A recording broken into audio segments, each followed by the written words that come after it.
함께 사도신경으로 신앙 고백하시겠습니다. 나는 전능하신 아버지 하나님 천지의 창조주를 믿습니다. 나는 그의 유일하신 아들 우리 주 예수 그리스도를 믿습니다.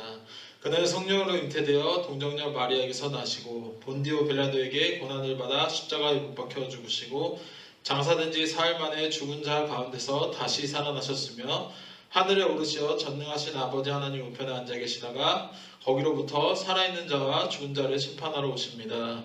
나는 성령을 믿으며 거룩한 공교회와 성도의 교제와 죄를 용서받는 것과 몸의 부활과 영생을 믿습니다. 아멘. 다 함께 찬송가 324장 다 같이 찬송하시겠습니다.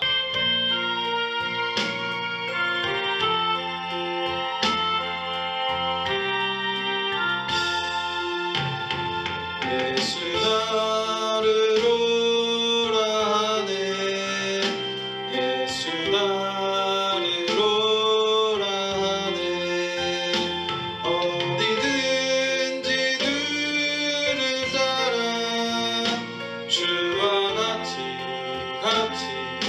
가려네 주의 인도하심 따라 주의 인도하심 따라 어디든지 주를 따라 주와 같이 가려네 겟세마네 동산까지 주와 함께 가려 하네 이 땅 흘린 동산까지 주와 함께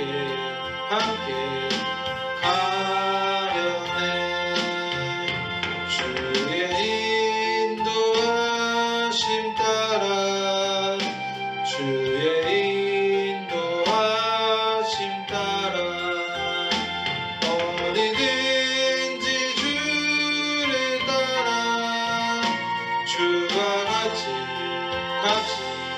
가려네 심판하실 자리까지 주와 함께 가려 하네 심판하실 자리까지 주와 함께 가려네 주의 인도하심 따라 주의 인도하심 따라 어디든지 주를 따라 주와 함께 가려네 주가 크신 은혜 내려 나를 항상 돌보시고 크신 영광 보여주며 나와 함께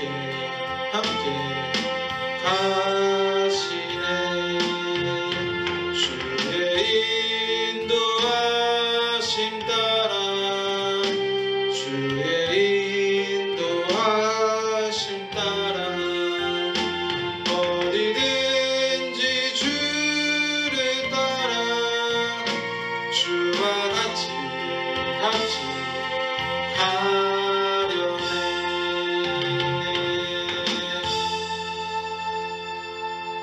아멘. 오늘 하나님께서 주신 말씀은 열왕기하 2장 1절에서 5절까지의 말씀입니다. 제가 봉독하여 읽겠습니다. 여호와께서 회오리 바람으로 엘리야를 하늘로 올리고자 하실 때에 엘리야가 엘리사와 더불어 길갈에서 나가더니 엘리야가 엘리사에게 이르되 청하건대 너는 여기 머물라 여호와께서 나를 베델로 보내시느니라 하니 엘리사가 이르되 여호와께서 살아계신과 당신의 영혼이 살아있음을 두고 맹세하노니 내가 당신을 떠나지 아니하겠나이다 하는지라 이에 두 사람이 베델로 내려가니 베델에 있는 선지자의 제자들이 엘리사에게로 나와 그들에게 이르되 여호와께서 오늘 당신의 선생을 당신의 머리 위에 내려가실 줄 아시나이까 하니 이르되 나도 또한 아노니 너희는 잠잠하라 하니라. 엘리야가 그에게 이르되 엘리사야 청하건대 너는 여기 머물라. 여호와께서 나를 여리고로 보내시느니라.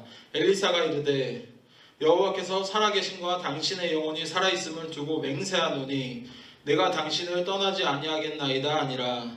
그들이 여리고에 이르매 여리고에 있는 선지자들의 제자들이 엘리사에게 나와 이르되 여호와께서 오늘 당신의 선생을 당신 머리 위에 데려가실 줄을 아시나이까 하니 엘리사가 이르되 나도 아노니 너희는 잠잠하라. 아멘. 할렐루야. 아멘. 새벽 예배 가운데 온라인으로 시청하시는 성도님들을 환영하고 축복합니다. 오늘 함께 나누고자 하는 말씀은 본문에 나오는 두 사람이 나오게 됩니다. 엘리야와 엘리사에 대한 말씀을 함께 나누고 은혜 받는 시간이 되시기를 간절히 소망합니다. 오늘 함께 읽으신 열왕기 하의 2장의 말씀의 본문은 우리의 인간의 연약함과 부족함을 아시는 하나님께서 엘리야와 엘리야의 사이를 두고 하나님께서는 말씀하고 계십니다. 하나님께서는 엘리야를 데려가시고 엘리사를 손으로 세우시고 단독으로 세우시는 섬세한 손길을 오늘 본문 말씀을 통하여서 볼 수 있게 됩니다. 엘리야라는 자는 하나님께서 북이스라엘에게 주신 하나님의 위대한 선물이었습니다. 엘리야는 갈멜산에서 하나님과 바알과 아세라 제사장들을 멸하고 북이스라엘의 영적 흐름을 세운 위대한 사역자 중에 하나가 바로 이 엘리야라는 자였다라는 것입니다. 그리고 하나님의 명령을 따라 하나님 말씀의 순종을 따라 후계자를 세우게 됩니다. 자신을 이어서 하나님의 일을 할 사람, 그 사람을 바로 세우게 된다는 것입니다. 그 사람이 오늘 본문에 나오는 엘리사라는 자였습니다. 그러나 엘리야와 엘리사, 이 영적 흐름을 하나님의 말씀을 가지고 나아가는 이 두 사람이 함께 나아갈 수가 없게 되었습니다. 그래서 1절 말씀에 이렇게 나오게 됩니다. 여호와께서 회오리 바람으로 엘리야를 하늘로 올리고자 하실 때 엘리야가 엘리사와 더불어 길갈에서 나가더니. 아멘. 하나님께서는 회오리 바람으로써 일으켜 많은 사람들이 보는 앞에서 엘리야를 데려가고 대단한 결심을 하게 되는 모습을 볼 수 있게 됩니다. 이와 같이 하나님께서는 이 결심을 기도하는 사람들에게는 누구나 쉽게 알 수 있도록 알려주었습니다. 그리하여 선지자들, 생도들까지 하나님의 결심을 알게 되었다라는 것입니다. 하나님의 그 위대한 결심과 행했던 모습을 많은 사람들을 알게 되었다라는 것입니다. 그리고 3절에 이렇게 또 말하고 있습니다. 베델에 있는 선지자들 제자들이 엘리사에게 나와 그에게 이르되 여호와께서 오늘 당신의 선생을 당신의 머리 위로 데려가실 줄을 아시나이까 하니 이르되 나도 또한 아노니 너희는 잠잠하라 하니라. 그 당시 하나님의 일을 하던 많은 사람들에게 있어서는 하나님께서 엘리야를 데려가겠다는 이 결심과 하나님의 행했던 이 모습은 굉장히 놀라운 일이자 쉽지 않은 일이었다라는 것입니다. 그리고 많은 사람들이 모이는 곳에는 이 이야기에 대한 일들을 많이 이야기했다라고 합니다. 베델에 있던 선지자들의 제자들이 엘리사에게 이 일에 대해서 이렇게 묻습니다. 하나님이 이렇게 하시겠다는데 당신은 알고 있습니까? 라고 이렇게 묻게 되었습니다. 엘리사는 알고 있으니 너희는 잠잠하라 라고 이렇게 말하고 있습니다. 베델뿐만 아니라 여리고에 있는 제자들도 똑같은 말을 하고 있다는 것입니다. 5절의 말씀을 다 같이 한번 보겠습니다. 여리고에 있는 선지자 제자들이 엘리사에게 나와 이르되 여호와께서 오늘 당신의 선생을 당신의 머리 위로 데려가실 줄을 아시나이까 하니 엘리사가 이르되 나도 아노니 너희는 잠잠하라. 아멘. 이제 이스라엘에 있는 모든 백성들, 하나님의 일을 하는 사람들은 모두 이 일에 대해서 알고 있었습니다. 원래는 알지 못했지만 이 일을 통하여서 쉽게 알게 되었다는 것입니다. 두 사람의 이별을 임박했음을 알고 있었던 엘리야는 엘리사에게 이렇게 묻게 되었습니다. 내가 너와 이별하기 전에는 너는 나에게 무언가를 하나를 구해야 되지 않겠느냐라고 이렇게 물었다라고 합니다. 엘리사는 엘리야가 가지고 있었던 하나님의 영광을 2배나 있기를 원한다고 말을 했습니다. 그 고백이 끝나자마자 하나님께서는 엘리야와 엘리사 사이를 떼어놓게 됩니다. 그리고 11절에 이렇게 말씀하고 있습니다. 두 사람이 길을 가며 말하더니 불수레와 불멜들이 두 사람을 갈라놓고 엘리야가 회오리 바람으로 하늘로 올라가더라. 아멘. 이 광경을 보고 많은 사람들은 엘리사에게 찾아오게 됩니다. 하나님께서 엘리야를 데려가셨는데 혹시 올라가다가 혹시 떨어졌을지 모르니 시신이라도 찾게 해달라는 간절한 애원을 하게 됩니다. 엘리사는 하나님께서 엘리야를 데려간 것을 알고 있었지만 많은 사람들이 막무가내로 간청하자 가서 찾아보라고 허락하는 모습을 본문 말씀을 통해서 볼 수 있게 됩니다. 50명의 사람들이 가서 사흘 밤낮으로 엘리야의 시신을 찾고자 노력하는 모습 또한 볼 수 있다는 것입니다. 그러나 엘리야의 시신조차 찾지 못했고 흔적조차 찾지 못했다라는 것입니다. 이와 같이 엘리야는 하나님의 섭리대로 불수레와 불머리를 타고 하늘로 죽음을 보지 않고 옮겨진 것이라고 말하고 있습니다. 하나님께서는 굳이 왜 그들에게 이렇게까지 하셨을까요? 먼저는 엘리야에게, 다음은 엘리사에게, 그 다음은 이스라엘 백성들에게 하나님께서는 이렇게 하셨습니다. 엘리야를 위해서 이렇게 하셨다는 것은 하나님의 일을 한 하나님의 선지자가 인간이 경험할 수 있는 가장 두렵고 외롭고 슬픈 이 죽음의 문턱에서 홀로 넘어가지 않고 하나님의 길로 하늘로 인도하셨다라는 것입니다. 그 죽음의 문턱, 외롭고 슬픈 힘든 이 죽음의 문턱을 홀로 가지 않고 하늘로 인도하셨다라는 것입니다. 엘리사를 위해서라 함은 엘리야가 떠나야 엘리사의 사역이 정상적으로 이루어질 수 있었습니다. 가장 위대했던 하나님의 선지자가 살아있어서는 백성들의 마음이 나누어지게 됩니다.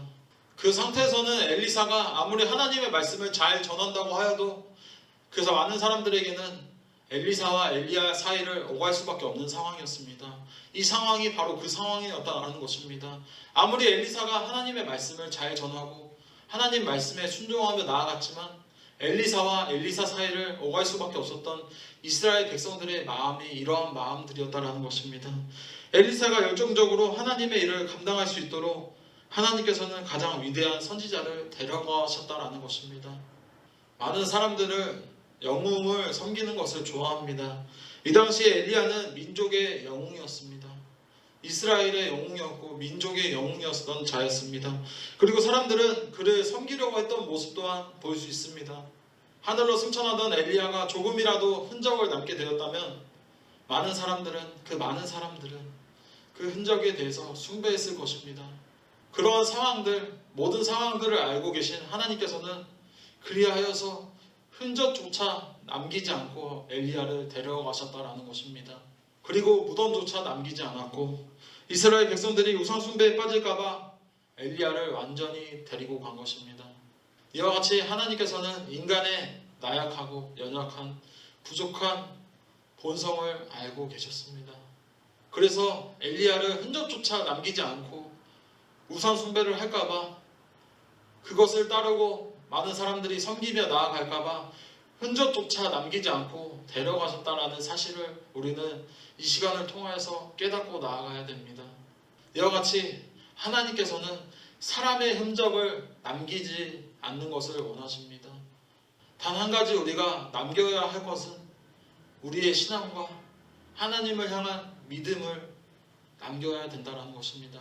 우리의 신앙, 우리의 믿음, 자녀들에게 나눠줘야 되고 지금까지 했던 이 신앙생활과 믿음의 생활 부족했지만 더욱더 성장하며 나아가는 모습을 우리 자녀들에게 나눠줘야 되고 선한 영향력으로 이끌어줘야 된다는 것입니다. 사랑하는 종로교회 성도 여러분, 우리가 지금 신앙생활하고 있는 믿음의 모습, 우리의 신앙생활 가운데 더욱더 성장해서 변화되어서 우리 자녀들에게 물려줘야 되고 우리의 신앙의 모습, 믿음의 모습 가운데 선한 영향력으로 인하여서 자녀들에게 물려주어야 합니다. 재산과 유산만 물려주려고 하는 것이 아니라 우리가 물려줘야 할 것은 믿음과 신앙의 모습이라는 것입니다. 그렇기 위해서 우리가 매 시간 매 순간 이 예배하며 나갈 때 하나님 말씀 앞에 순종하며 나아가는 시간들이 되시기를 간절히 소망합니다. 말씀을 정리하겠습니다. 사랑하는 종로교회 성도 여러분, 우리가 하나님 나라를 위해서 애쓰고 수고한 것은 하나님 나라에 기록될 것입니다. 이 세상에 기록되는 것이 아니라 하나님 나라에 기록되어야 된다는 것입니다. 하나님 손바닥에 새겨지고 하나님 마음에 각인된다는 것입니다. 그렇기 위해서 우리가 높아지는 것이 아니라 하나님의 영광을 높이고자 우리가 하나님 말씀 앞에 순종하며 나아가야 된다는 것입니다. 그러나 많은 사람들은 이 땅에서의 수고를 기록해 두고 싶어 합니다. 그리고 후손들에게 꼭 남겨두려고 하고 있습니다. 자신이 교회를 위해서 봉사하고 애쓰는 것, 자신의 가족들이 교회를 위해서 헌신하고 봉사하는 것, 그것들을 다 기록해 두고 싶어 합니다. 많은 사람들은 그렇게 우리는 살아가고 있습니다. 하지만 이것들 나쁜 거 아닙니다. 물론 중요하고 하나님께서 기뻐하시는 사역이시고 봉사일이라는 것입니다. 하지만 하나님께서 원하는 모습은 우리가 높아지는 것이 아니라 하나님의 높아짐을 인정하며 나아가는 모습을 원하시고 바라신다는 것입니다. 하나님께서는 결코 인간이 인간에게 숭배받는 것을 원치 않으신다라는 것입니다. 이와 같이 오늘 하나님께서 오늘 본문 말씀 열왕기하 말씀을 통하여서 엘리야와 엘리사를 통하여서 우리에게 보여주고 계십니다. 남기고 싶은 유혹이 있더라도 하나님의 마음을 가지고 잘 정리하시는 주의 백성들이 되라고 하나님께서는 열왕기하 말씀을 통하여서 보여주고 계십니다. 오늘 이 새벽 예배 시간을 통하여서 우리가 묵상하며 나아가야 될 것은 우리의 이름을 새겨 높이는 것이 아니라 하나님의 영광을 높이는 그러한 귀한 동역자들이 되시기를 간절히 소망하고 축복합니다. 사랑하는 종로교회 성도 여러분, 우리 자신을 높이려는 그러한 모습이 아니라 하나님을 높이고 하나님의 영광을 높이는 그러한 모습을, 그러한 선한 영향력을 전하는 귀한 수원 종로교회 성도님들이 되시기를 주님의 이름으로 축복합니다. 이 시간 주신 말씀 기억하시면서 다 같이 기도하겠습니다. 사랑의 하나님 감사드립니다. 이 귀한 예배 시간에 나아갑니다. 우리가 하나님 말씀대로 살아간다고 고백하면서 매일매일 무너지는 삶 가운데 살아가고 있습니다. 하나님과 동행한다고 고백하지만 무너지는 저희의 모습들을 많이 보게 됩니다. 하나님께서 다 역사하여 주시옵시고 이 귀한 시간을 통하여서 삶을 살아갈 때 나를 높이는 그러한 삶이 아니라 하나님의 영광을 높이고 드러내기 위해 살아가는 귀한 수원 종로교회 성도님들이 될 수 있게 도와주시옵소서. 예수님의 이름으로 기도드립니다. 아멘.